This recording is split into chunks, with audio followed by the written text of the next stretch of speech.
우리 함께 신앙 고백하시겠습니다. 전능하사 천지를 만드신 하나님 아버지를 내가 믿사오며 그 외아들 우리 주 예수 그리스도를 믿사오니 이는 성령으로 잉태하사 동정녀 마리아에게 나시고 본디오 빌라도에게 고난을 받으사 십자가에 못 박혀 죽으시고 장사한 지 사흘 만에 죽은 자 가운데서 다시 살아나시며 하늘에 오르사 전능하신 하나님 우편에 앉아 계시다가 저리로서 산자와 죽은 자를 심판하러 오시리라. 성령을 믿사오며 거룩한 공예와 성도가 서로 교통하는 것과 죄를 사하여 주시는 것과 몸이 다시 사는 것과 영원히 사는 것을 믿사옵나이다. 아멘.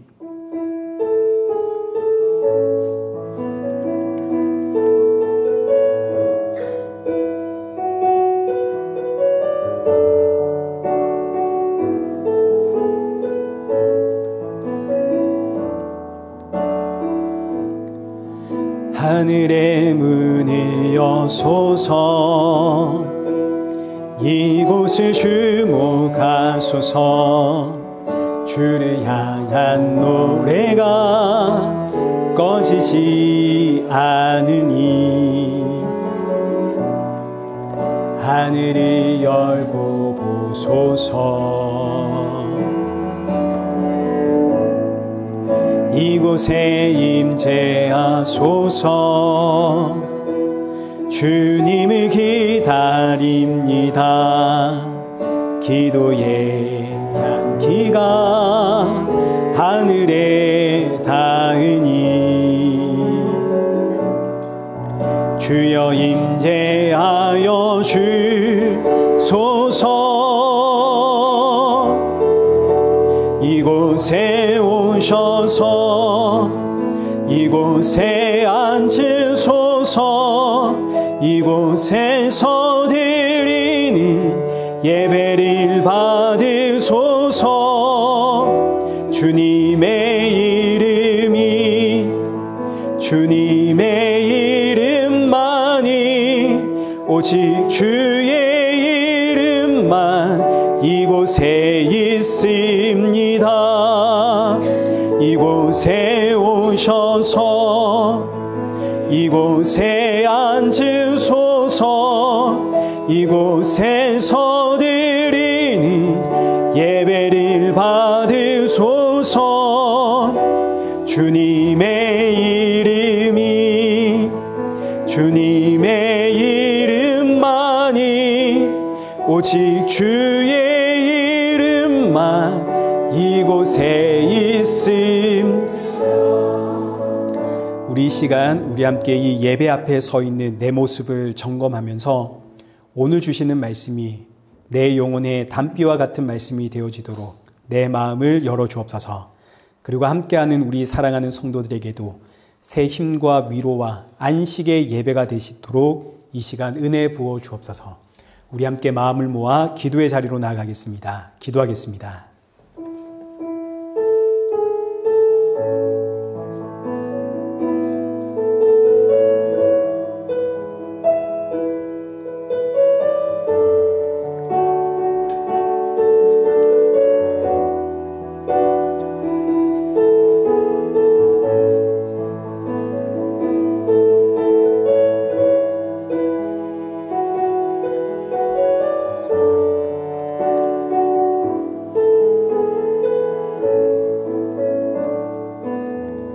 살아계신 하나님 아버지, 오늘 우리를 이 귀한 예배의 자리로 인도하심에 감사를 드립니다.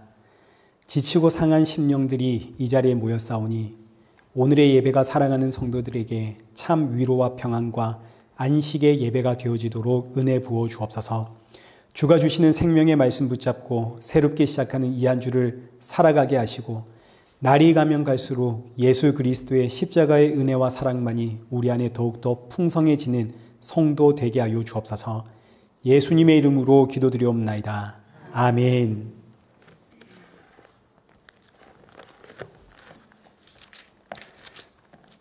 우리 함께 교독문 제35번을 함께 교독하시겠습니다. 만군의 여호와여, 주의 장막이 어찌 그리 사랑스러운지요. 내 마음과 육체가 살아계시는 하나님께 부르짖나이다. 주의 제단에서 참새도 제 집을 얻고 제비도 새끼둘 보금자리를 얻었나이다.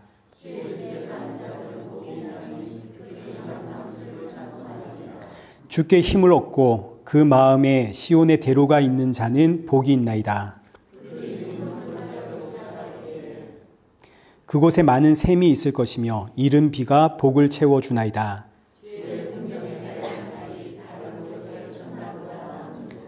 악인의 장막에 사는 것보다 내 하나님의 성전 문지기로 있는 것이 좋사오니 만군의 여호와여, 주께 의지하는 자는 복이 있나이다. 아멘. 찬송가 8장 함께 찬양하시겠습니다.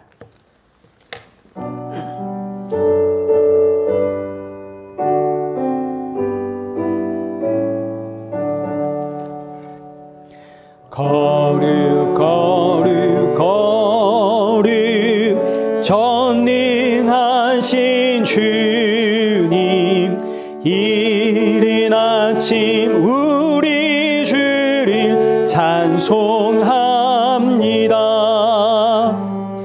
거룩 거룩 거룩 자비하신 주님, 성삼위일체 우리 주로다.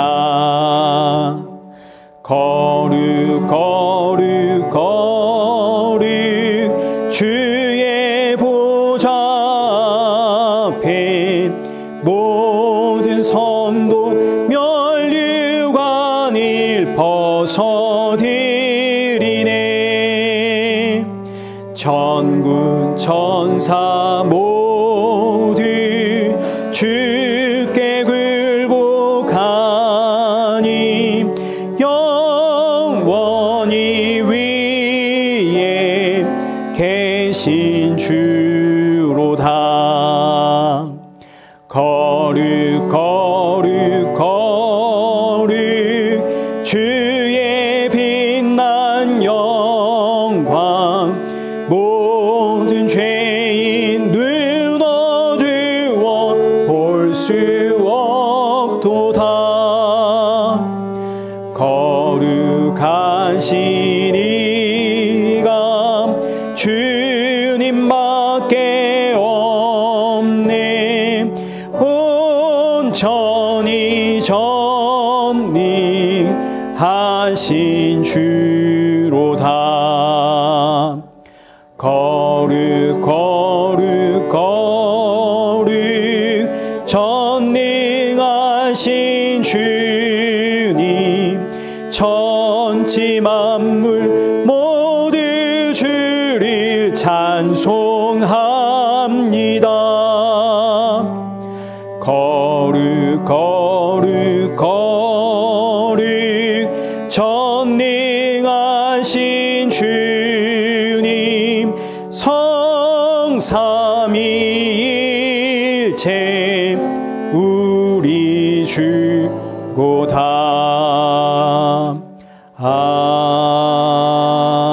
아멘. 우리 함께 성경 봉독하시겠습니다. 우리 오늘 보실 하나님의 말씀은 고린도전서 15장 1절에서 11절의 말씀입니다.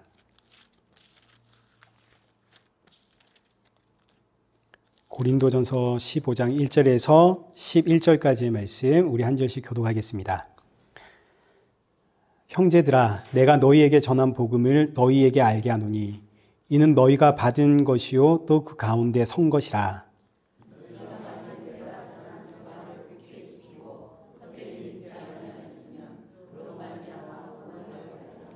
내가 받은 것을 먼저 너희에게 전하였노니 이는 성경대로 그리스도께서 우리 죄를 위하여 죽으시고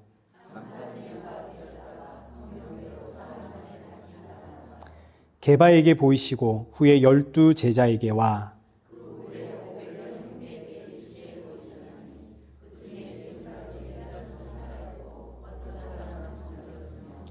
그 후에 야고보에게 보이셨으며 그 후에 모든 사도에게와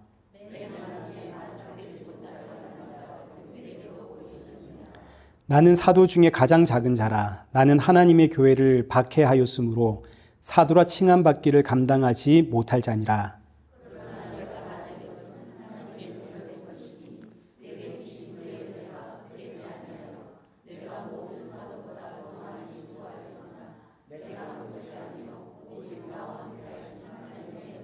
함께 읽겠습니다. 그러므로 나나 그들이나 이같이 전파하매 너희도 이같이 믿었느니라. 아멘. 교회 소식 알려드리겠습니다. 우리 다음 주 대표 기도는 박중선 집사님이신데 오늘 안 나오셨네요. 우리 오늘 교회 젊은 집사님들이랑 청년들이 아무도 없습니다. 근데 그 새로 오신 분들이 많네요. 네, 새로 오신 여기 자매 2분, 저기 또 1분, 여기 또 형제님 1분, 이렇게 4분이 오셨는데 아주 잘 오셨습니다. 예배 후에 그냥 가지 마시고 저와 함께 교제 나누고 우리 그렇게 가시면 좋겠습니다. 여러분 계속 알다시피 우리 최희연 집사님이 다음 달, 이제 몇 주 안 남았습니다. 며칠 안 남았죠. 7월 2일 날 이제 출산 예정일입니다. 그래서 우리 산모의 건강, 순산할 수 있기를 이제 기도해 주시면 감사하겠습니다. 그리고 저는 지난주에 광고 드린 것처럼 7월 9일하고 15일 원주민 선교를 다녀오려고 합니다. 이를 위해서 여러분 기도해 주시면 감사하겠습니다. 우리 시간 헌금 봉헌하겠습니다. 네.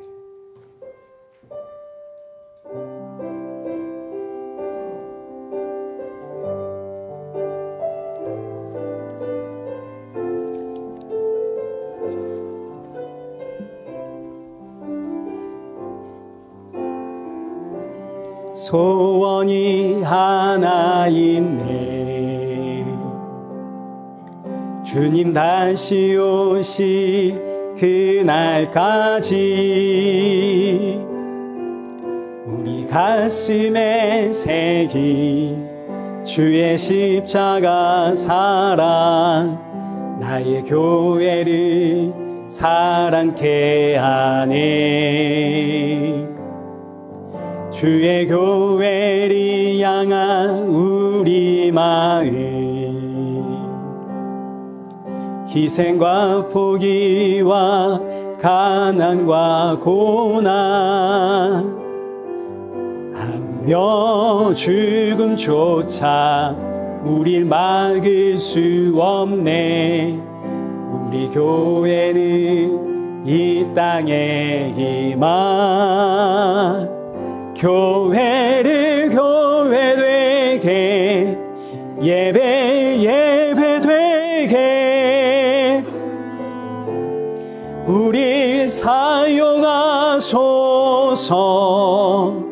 진정한 부흥의 날 오늘 임하도록 우릴 사용하소서. 기도하겠습니다. 살아계신 하나님 아버지, 오늘도 사랑하는 성도들 빈손으로 나오지 않고 귀한 예물 들고 나오게 하심 감사합니다. 이 헌금이 드릴 때마다 날 위해 십자가에 죽으신 예수 그리스도를 기억하는 우리 성도들 되게 하시고 주님 앞에 드림이 나의 감사요 나의 모든 것이 언제나 주의 것임을 고백하는 우리 성도들 되게 하여 주옵소서. 예수님의 이름으로 기도드리옵나이다. 아멘.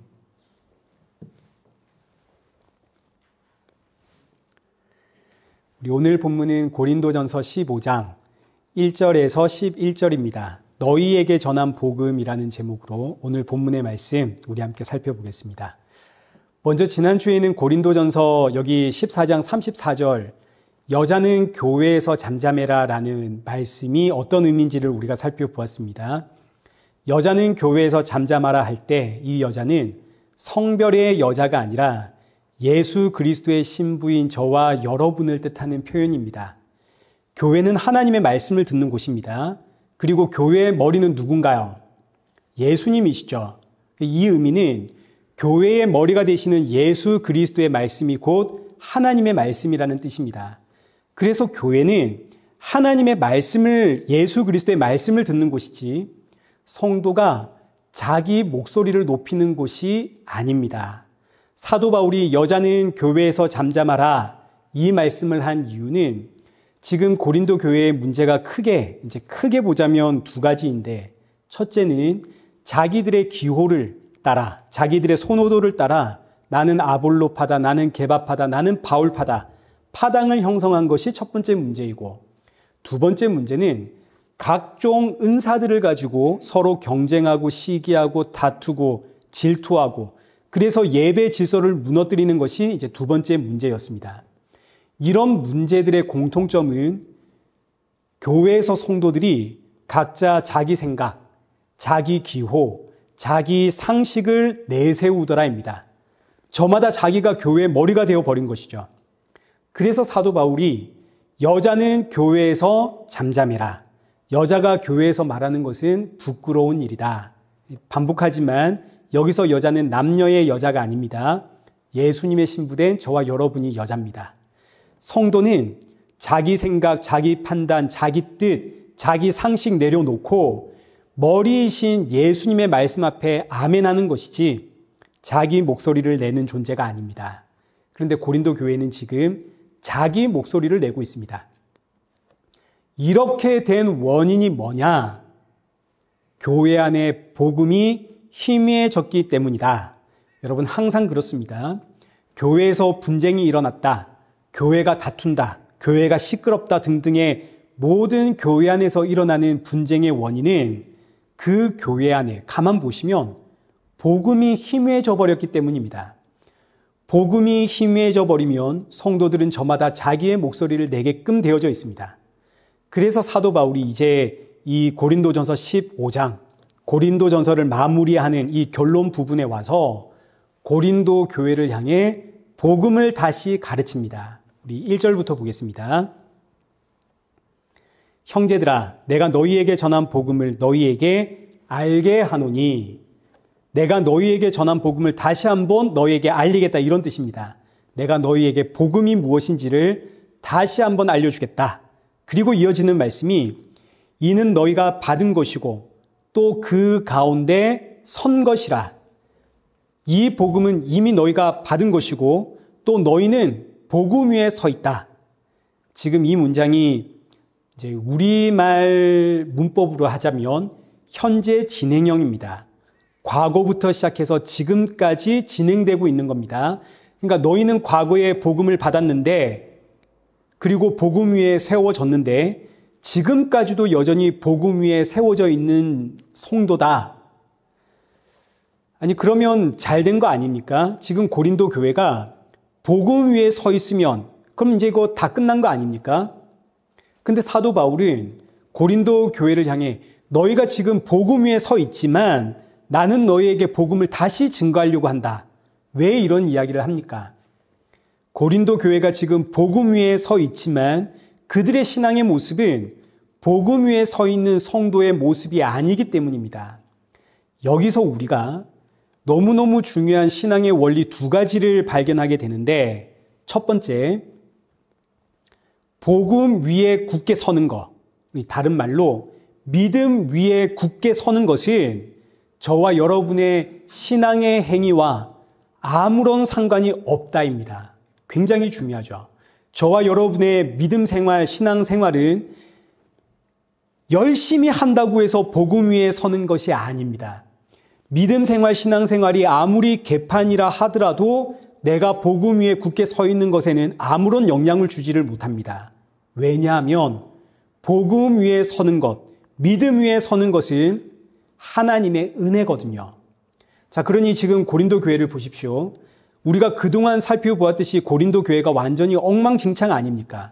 한쪽에서는 나는 아볼로파다, 나는 게바파다, 나는 바볼파다, 뭐 이거 파당을 지어서 싸우고 있고, 한쪽에서는 여자들이 머리에 쓴 모자를 벗어버리고 풀어헤치고 예배를 드리고 있고, 한쪽에서는 내 은사가 높다, 내 은사가 더 크다 서로 싸우고 있고, 또 저기 한쪽에서는 결혼을 하니 많이 이거 가지고 논쟁하고 있고, 또 저기 한쪽에서는 세상에서도 없을 만한 음행의 문제가 있고, 또 한쪽에서는 예배 시간에 서로 말하겠다고 예배의 질서가 없고, 완전히 교회가 아니죠. 엉망진창입니다.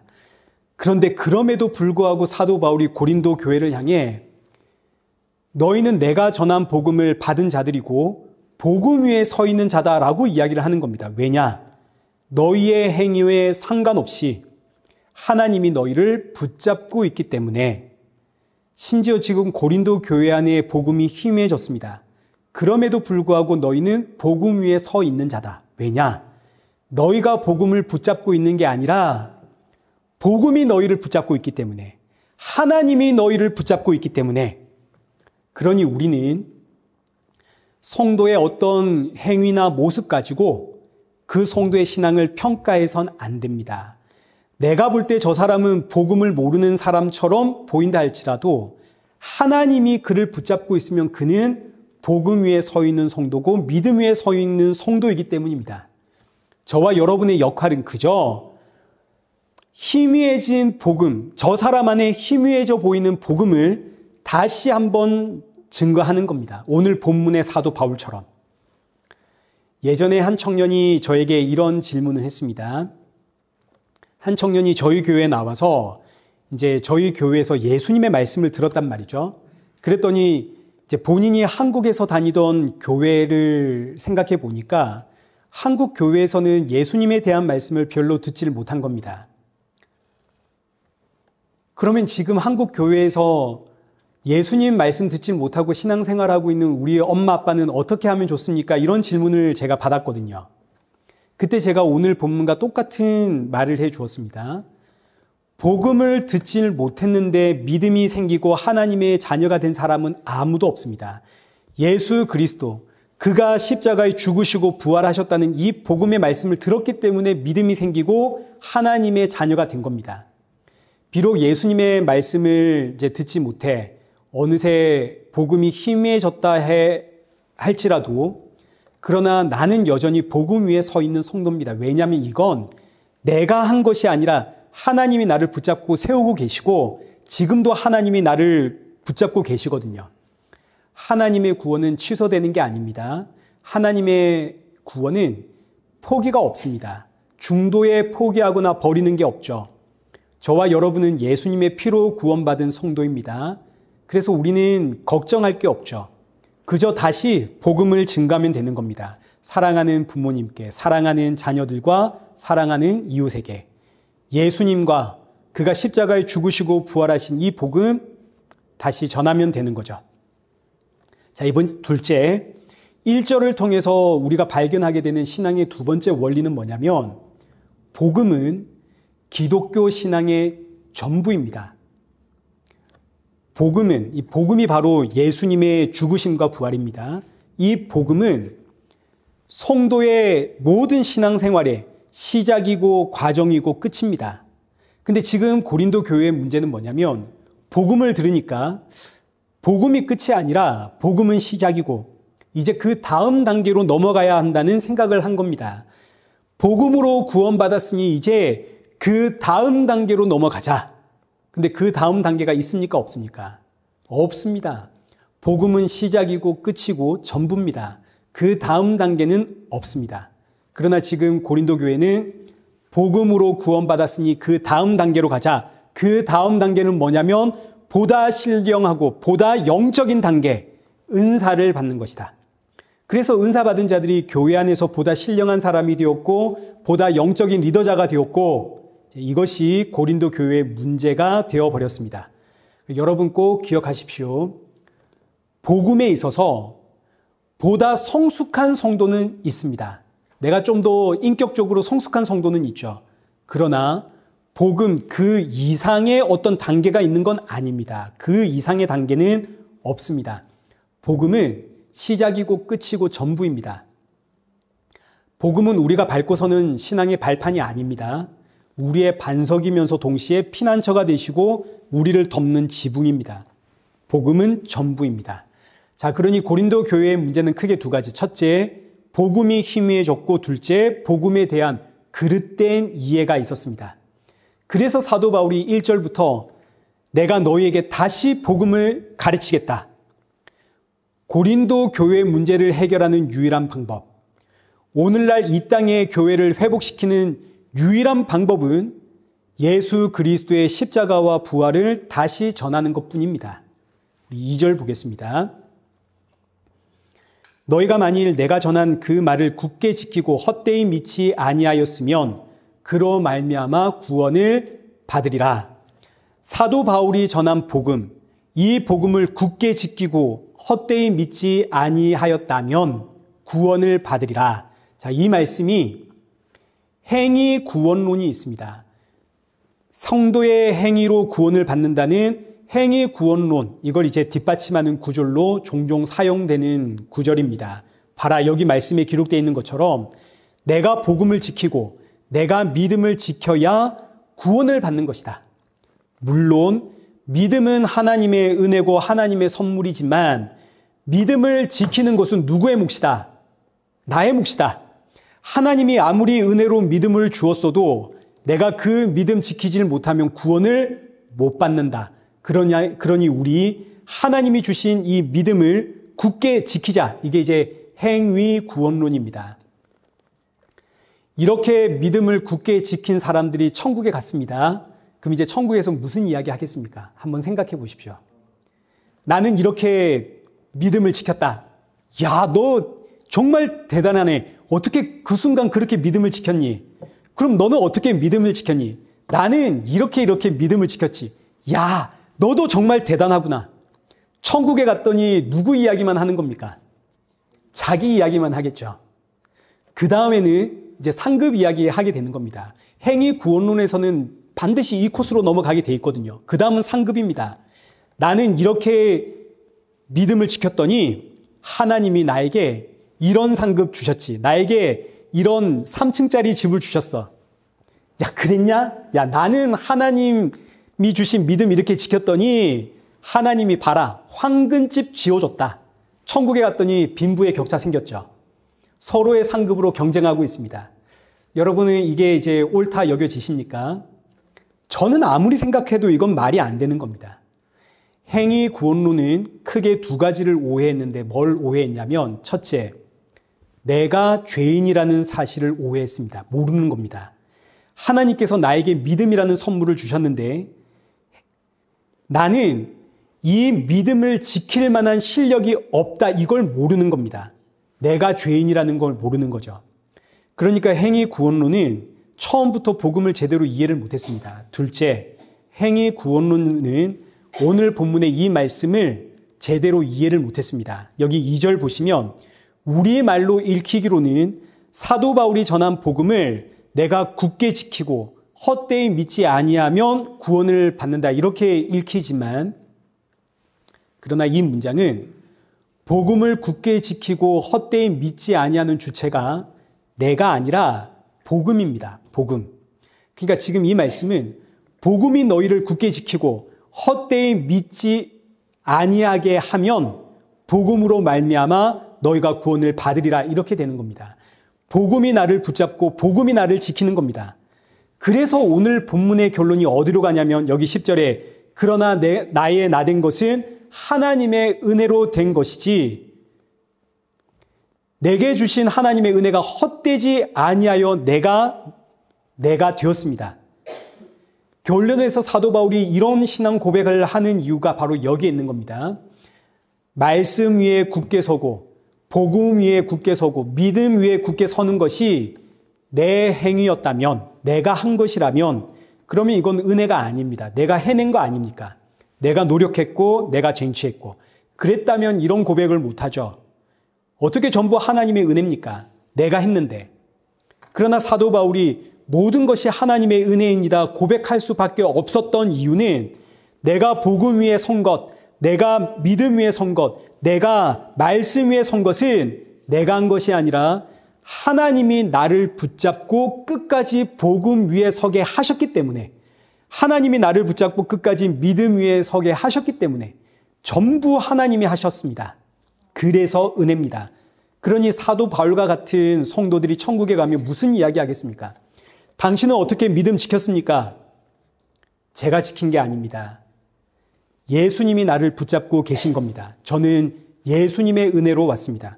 그래서 천국은 영원토록 예수님 찬양하는 나라가 되는 겁니다. 그러나 하나님께서 나를 복음으로 붙잡아 믿음 위에 굳게 세우셨지만 나에게 이 복음이 희미해지기 시작하면, 이제 은혜가 점점 사라지기 시작하면 올바른 신앙의 모습이 나오지가 않습니다. 고린도 교회처럼 시기하고 질투하고 다투고 편을 가르게 되는 겁니다. 우리의 신앙이 기복신앙으로 흘러가서 그저 기도하면 문제가 해결되는 줄로 알고, 기도하면 복을 받는 줄로 알고, 이게 신앙의 전부인 줄 알고 이렇게 가는 겁니다. 그래서 사도 바울이 이제 복음을 다시 가르칩니다. 복음이란 무엇인가? 우리 3절 보겠습니다. 내가 받은 것을 먼저 너희에게 전하였노니 이는 성경대로 그리스도께서 우리 죄를 위하여 죽으시고. 자, 여기서 이제 복음이 무엇인지를 살펴보기에 앞서 사도 바울이 이 복음은 내가 받은 것이다 이렇게 시작을 합니다. 내가 받은 것이다. 사도 바울이 만들어낸 것이 아니고 또 사도 바울이 누군가로부터 배운 것도 아닙니다.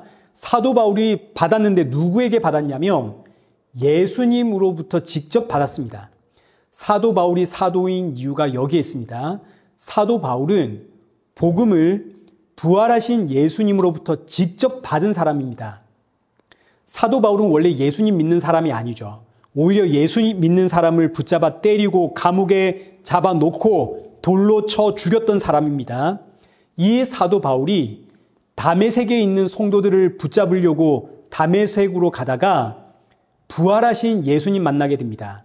이 내용이 갈라디아서 1장 11절 이하에 기록되어 있는데 우리 함께 보도록 하겠습니다. 11절부터 18절까지의 내용입니다. 형제들아, 내가 너희에게 알게 하노니 내가 전한 복음은 사람의 뜻을 따라 된 것이 아니니라. 이는 내가 사람에게서 받은 것도 아니요 배운 것도 아니요 오직 예수 그리스도의 계시로 말미암은 것이다. 사도 바울이 확실하게 이야기를 하죠. 내가 너희에게 전하는 복음은 사람에게서 받은 것도 아니고 누군가를 통해 배운 것도 아니다.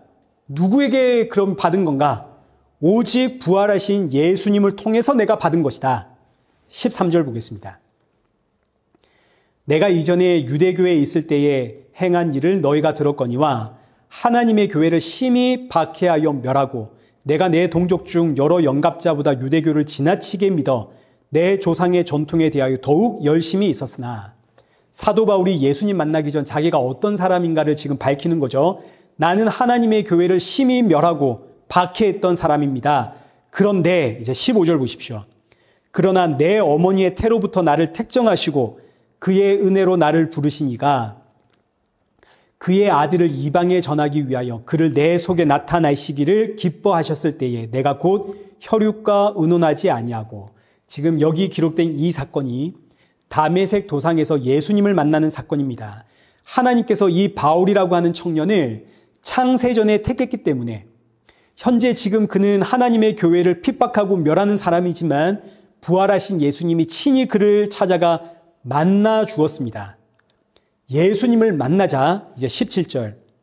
또 나보다 먼저 사도된 자들을 만나려고 예루살렘으로 가지 않고 어디로 갔다고요? 아라비아로.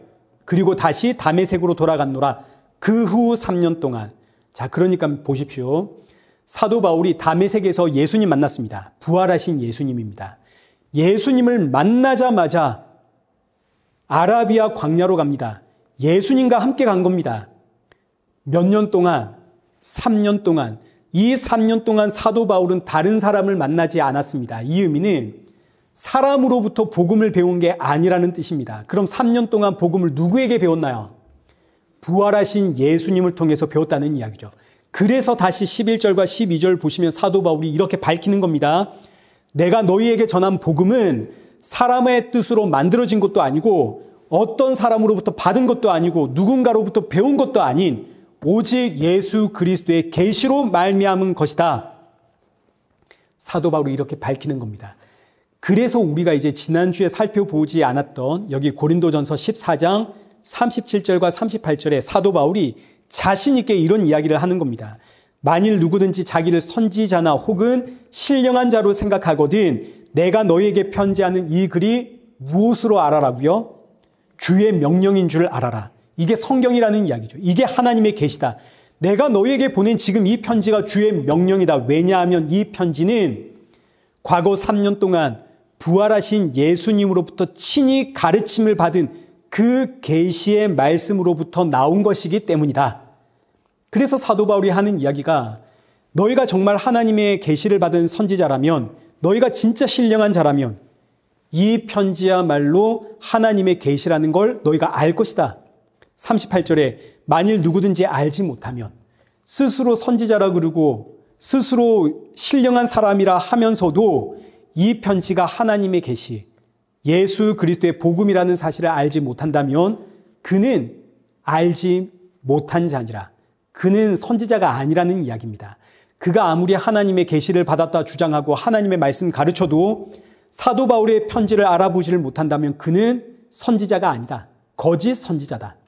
왜냐하면 나의 이 편지야말로 예수님으로부터 받은 계시이기 때문이다. 사도 바울이 이렇게 자신 있게 외칠 수 있는 이유가 사도 바울은 부활하신 예수님으로부터 직접 복음을 받은 사람이기 때문에. 그래서 이제 사도 바울이 어느 정도까지 이야기를 하냐면 갈라디아서 1장 8절에 하늘로부터 온 천사라도 우리가 너희에게 전한 복음 외에 다른 복음 전하면 저주를 받을지어다. 사도 바울이 아주 확신하는 겁니다. 내가 부활하신 예수님으로부터 직접 부활의 가르침을 받았기 때문에 하늘에서 그 어떤 천사가 와서 복음을 가르친다 할지라도 그 복음이 내가 전한 복음과 다르다면 그 천사는 저주받은 자다. 사도 바울이 확실하게 이야기를 하는 거죠. 자, 그럼 이제 사도 바울이 예수님을 통해 배운 복음이 무엇인가를 우리가 봐야 됩니다. 다시 본문 3절 보십시오.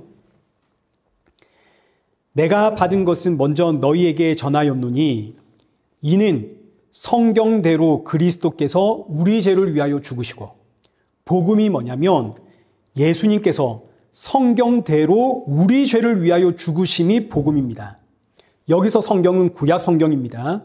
구약 성경에 우리 죄를 위해 죽으신 예수님의 이야기는 에덴 동산에서부터 시작을 합니다. 아담과 하와가 죄사함 받은 것이 어린 양의 죽음 때문이죠. 아담과 하와가 선악과 먹고 자신의 수치를 가리려고 무화과 나무 잎을 엮어서 자신을 막 가리는데, 이때 하나님은 어린 양을 잡아 가죽옷을 입혀주시는 이 장면에서부터 우리의 죄를 위해 죽으시는 예수님의 이야기는 시작이 되는 겁니다. 구약 성경 전체가 어린 양의 죽음이 있어야만 하나님 앞에 너희가 설 수 있다라는 이야기로 가득 차 있죠. 이게 바로 제사의 이야기 아닙니까? 번제, 소제, 화목제 전부 이 이야기입니다. 여기서 중요한 것이 하나님의 어린 양, 하나님의 아들이 왜 죽어야 하는가? 우리의 죄 때문에. 우리의 죄 때문에 하나님의 아들이 죽으십니다. 여기서 이제 하나님의 아들이라는 표현을 이제 많은 분들이 잘 이해를 못 하시더라고요. 하나님의 아들이라는 표현은 예수님이 진짜 하나님의 아들이라는 뜻이 아닙니다. 예수님이 하나님의 영으로 이 땅에 잉태되어 태어나셨기 때문에 하나님의 아들이라고 하는 겁니다. 저에게 아들이 하나 있습니다. 이 아들은 저를 통해 태어났기 때문에 제 아들이고 저를 아버지라 부릅니다. 마찬가지 너와 나를 창조한 하나님이 이 땅에 오시는데 하나님의 영으로 잉태되어 이 땅에 오셨기 때문에 하나님으로부터 나아진 하나님의 아들이라고 하는 겁니다. 그런데 사실은 하나님이죠. 삼위일체 하나님, 너와 나를 창조한 하나님. 그 하나님이 왜 이 땅에 오셔서 죽으셔야 했는가? 너와 나의 죄 때문에. 이게 복음입니다. 나의 죄, 나의 연약함, 나의 악함 때문에 하나님이 나를 살리려고 나 대신 죽었습니다. 자, 근데 여기서 끝난 게 아니라 이제 4절 말씀을 보시면 장사 지낸 바 되었다가 성경대로 사흘 만에 다시 살아나사, 예수님이 죽으시고 끝이 아니죠. 성경대로 사흘 만에 다시 살아나셨습니다. 여기서 사흘 만에라는 이 단어는 성경에 기록된 건 아닙니다. 3이라고 하는 숫자가 완전을 뜻하는 수입니다. 예수님의 완전한 죽음을 상징하는 표현입니다. 그런데 예수님이 성경대로 다시 살아나셨습니다. 나를 살리기 위해 십자가에 죽으신 예수님이 부활하셨다는 의미는 저와 여러분에게 부활의 새 몸이 있어야 된다는 것을 뜻하는 겁니다. 저와 여러분 부활의 새 몸을 입어야 됩니다. 부활의 새 몸을 입는 게 구원의 완성입니다. 예수님의 죽으심은 여기 3절에 기록되어 있는 것처럼 저와 여러분의 죄를 사하기 위함입니다. 그런데 이 육신을 입고 있는 한 죄가 사라지지를 않습니다. 이 몸은 죄와 사망의 땅에서 만들어진 몸이기 때문에 이 몸을 입고 있는 한 죄와 사망이 떨어지지를 않습니다. 그래서 성경도 저와 여러분을 의롭다 불러주는 것이지 진짜 의롭다고 말하지는 않죠. 우리를 의롭다 불러주는 겁니다. 왜 우리가 의롭냐? 예수님이 나 대신 죽었기 때문에 의롭다 칭해 주시는 겁니다. 그러나 우리는 사실 여전히 죄인입니다. 그래서 예수님이 부활의 새 몸을 입고 부활함으로 저와 여러분에게 부활의 새 몸이 있다는 것을 이제 알려주십니다. 부활의 새 몸을 입는 그날이 죄와 사망에서 완전히 벗어나는 구원이 완성되는 날입니다. 자, 이것이 사도 바울이 가르치는 복음입니다.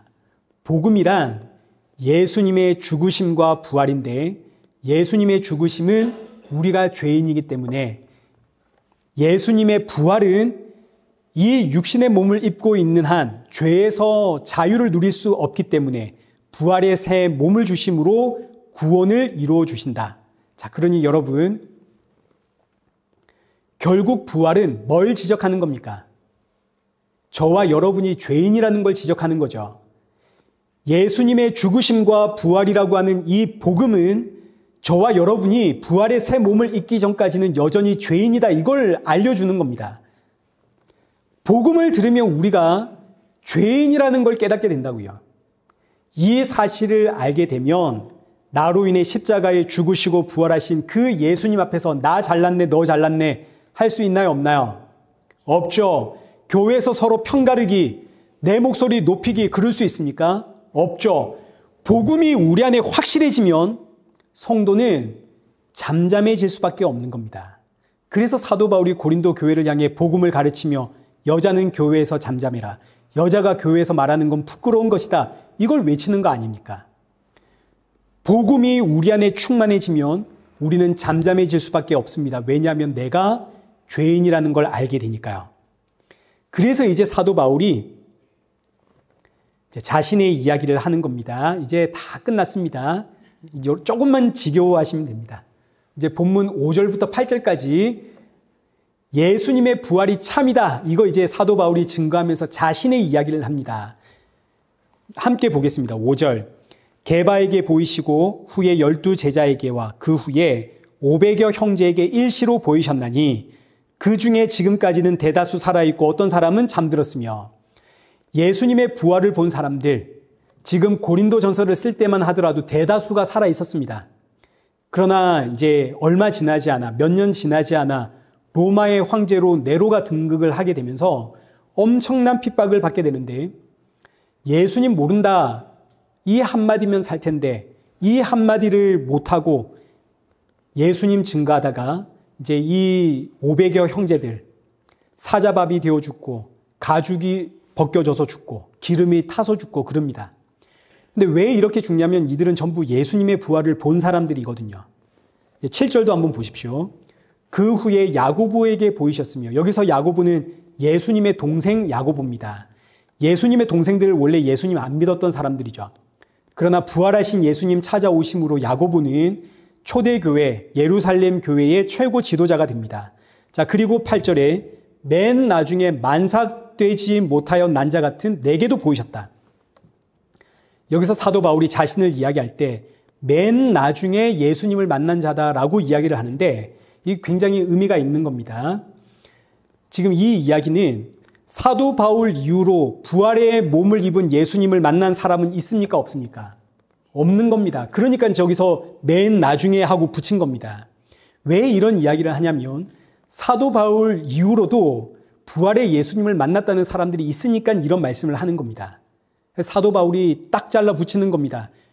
부활하신 예수님을 만난 사람은 내가 맨 나중이다. 나 이후로는 없다. 그리고 이 말씀은 오늘날까지도 유효한 말씀입니다. 부활의 몸을 입은 예수 그리스도를 만났다라는 사람은 없습니다. 그런 사람이 있다면 귀신 들렸든지 이제 정신이 나갔든지 거짓 선지자든지 셋 중에 하나가 되는 겁니다. 자, 그리고 이어지는 말씀이 나는 만삭되지 못하여 난 자다. 이 의미는 나는 죄인이라는 뜻입니다. 죄인인데 그냥 죄인도 아니고 만삭되지 못한 죄인. 한마디로 말하면 죄인 중에 나는 괴수다, 이런 뜻입니다. 내가 얼마나 죄인인가? 여기 이제 9절. 나는 사도 중에 가장 작은 자라. 나는 하나님의 교회를 박해하였으므로 사도라 칭함받기를 감당하지 못한 자니라. 나는 하나님의 교회 박해했고 하나님의 교회를 멸하려고 했던 죄인입니다. 죄인 중에 괴수입니다. 그런데 부활의 예수님 만났습니다. 부활의 예수님을 만나고 복음을 듣자 만세, 할렐루야, 다 끝났구나, 이게 아니라 그전에도 나는 죄인이었는데 복음을 듣자 나는 더욱더 죄인이구나, 이걸 깨달았다는 표현입니다. 그렇기에 이제 터져 나오는 고백이 뭐냐면 10절이 되는 거죠. 그러나 내가 나된 것은 하나님의 은혜로 된 것이니 내게 주신 그의 은혜가 헛되지 아니하여. 복음을 듣자 나는 정말 죄인 중에 죄인인데 그런데 이런 내가 하나님의 아들이라 칭함을 받다니 그야말로 은혜입니다. 하나님의 은혜가 헛되지 아니하여 나 같은 죄인이 하나님의 아들이 되었습니다. 그래서 나는 하나님 앞에 서서 할 말이 없습니다. 왜냐하면 전부 하나님의 은혜거든요. 그래서 이어지는 고백도 내가 모든 사도보다 더 많이 수고하였으나 내가 한 것이 아니요 오직 나와 함께 하신 하나님의 은혜로다. 지금 사도 바울이 자기 자랑을 하는 게 아닙니다. 사실을 이야기하는 겁니다. 나는 정말 다른 어떤 사도보다 더 많이 수고를 했습니다. 그러나 내가 이걸 자랑할 수 없는 것이 내가 그 어떤 수고를 했었어도 하나님 앞에서 나는 뭔가요? 죄인이기 때문입니다. 하나님 앞에서 나는 죄인이기 때문에 내가 그 어떤 일을 했다 하더라도 나는 자랑할 수가 없습니다. 나는 할 말이 없습니다. 무엇보다 내가 이렇게 수고한 것은 내가 한 것이 아니라 하나님의 은혜가 나로 하여금 수고하게끔 만드셨기 때문입니다. 하나님께서 나에게 구원의 은혜를 주셨기 때문에 그 구원의 은혜가 나를 붙잡고 하나님 앞에 충성하게 한 것이지 내가 내 힘으로 한 것 아닙니다. 나는 하나님 앞에 언제나 죄인 중에 괴수일 뿐입니다. 그래서 나는 하나님 앞에 할 말이 없습니다. 이게 복음을 제대로 이해한, 복음으로 충만한 성도의 신앙의 모습이고 바른 신앙의 자세입니다. 사도 바울이 고린도 교회에게 이거 가르치고 있는 겁니다. 그리고 나서 이제 마지막 결론이 어디로 가냐면 11절입니다. 이제 끝났습니다. 11절. 그러므로 나나 그들이나 이같이 전파하며 너희도 이같이 믿었느니라. 여기서 나는 사도 바울이고 그들은 사도들입니다. 사도 바울이나 사도들이나 똑같은 복음을 증거했다 이거죠. 그리고 이 복음 증거할 때 예수 그리스도의 십자가의 죽음과 부활 이거 증거할 때 너희도 믿었느니라. 여기서 믿었느니라라는 이 표현이 과거형입니다. 과거형. 믿었었다. 자, 지금 이제 결론입니다. 여러분, 지금까지는 이렇게 흘려 들었어도 여기서부터만 잘 들으면 됩니다. 그럼 이제 똑같습니다. 결론입니다. 자, 1절에서 11절까지 사도 바울이 복음을 증거합니다.